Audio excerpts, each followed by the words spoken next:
LCS.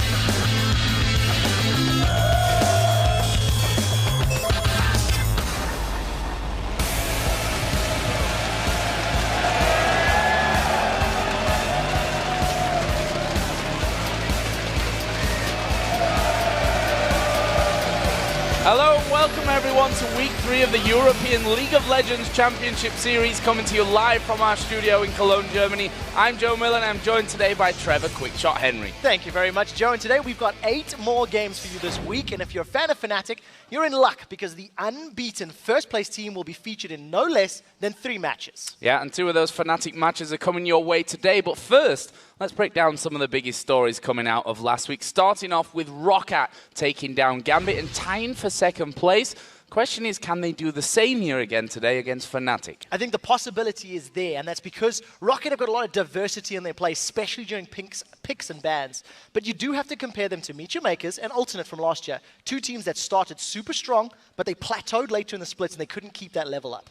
Well, over in North America, it's TSM that's leading the table with 5 wins and 1 loss, but it's Dignitas that are surprising everyone. Dignitas went 3 for 0 last week. Yeah, and with the 2 wins that they actually have from week 1, including a victory over Cloud9, they're actually sitting on a 5-game winning streak. They actually won't be playing this week because they were due to appear at IEM before visa troubles cancelled that plan. So what that actually means is they've got a few extra days to prepare for their week 4 matches and may be able to keep that winning streak up. Well, and speaking of the IAM, yesterday in Sao Paulo, things were wrapped up and Millennium were able to take down Pain Gaming 2-0 in the final to win that one out. Yeah, you know, Millennium, they looked really good. They were in complete control of the series. I was particularly impressed by how they finished games out during the course of the final. Yeah. It was a marked improvement over the LCS and over the semi-finals as well. So maybe Millennium working on some of the weaknesses.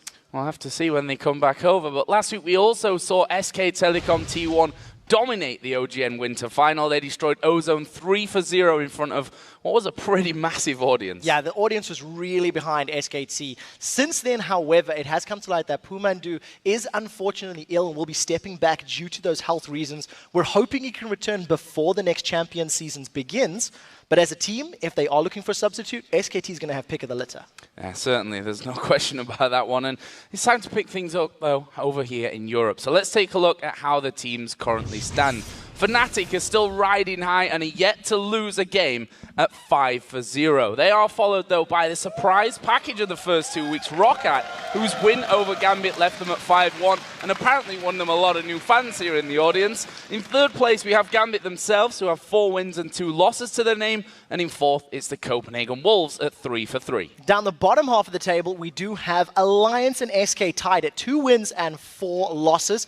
Millennium sit in 7th with 2 wins, 5 losses. And the Super Hot crew find themselves rooted to the bottom with only 1 victory to supplement those 5 losses. We need to pick things up, that's for sure. But we are still in the very early stages of the season, and all those spots are still up for grabs. So let's have a look who's going to be duking it out today.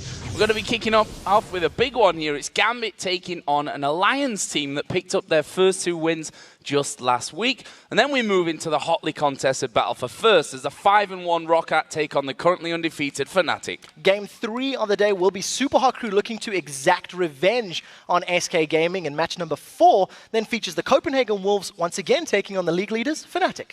And as usual, the action doesn't stop with just the LCS games. The Challenger Series continues immediately after with the former LCS team Meet Your Makers taking on Eyes on You in a best of 3. Yeah, Jat and Freak will be bringing you the play-by-play as the European challengers continue to fight their way through their quarterfinals.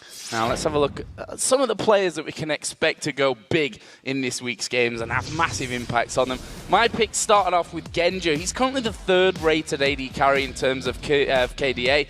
But he has a 12 KDA on Jinx, and to be honest, he needs to hit those kind of stats if Gambit are to win 2 very tough matches this week against Alliance and Fnatic. Now, my second pick, I kind of stuck with Gambit for this one. Diamond, he's a massive impact player for them, and made me kind of sad to see him play Shen in the jungle last week because I just don't think it really fits his style, to be honest.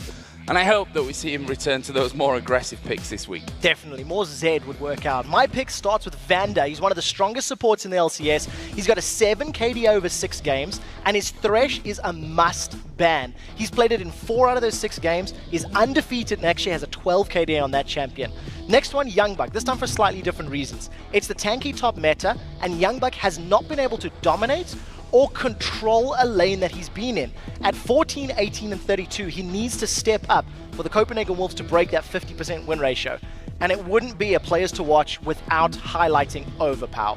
The MVP of Week 2, he had a 25 kill-death assist ratio for the week, first out of all of Europe, and he won a game with Mordekaiser convincingly. So I'm interested to see if he can actually keep up that level of play with the pressure and the spotlight on him, and against Xpeke and Fnatic. And remember, you guys can find all the stats for these pros, as well as schedule information, VODs, recaps, and much more over at lolesports.com. You'll also be able to let us know which team you think will win each of today's games. Yeah, just as usual, guys, click on schedule, give us a thumbs up for your choice. You can also find out how to join us here in the studio to watch these teams play in person. Just click tickets for all of the details. Now, we want to pick your brain, so hop onto Twitter and tell us which jungler do you think will have the biggest impact this week and why? Yeah, I think considering that Fnatic actually play 3 games and they're facing off Roccat today, I think I have to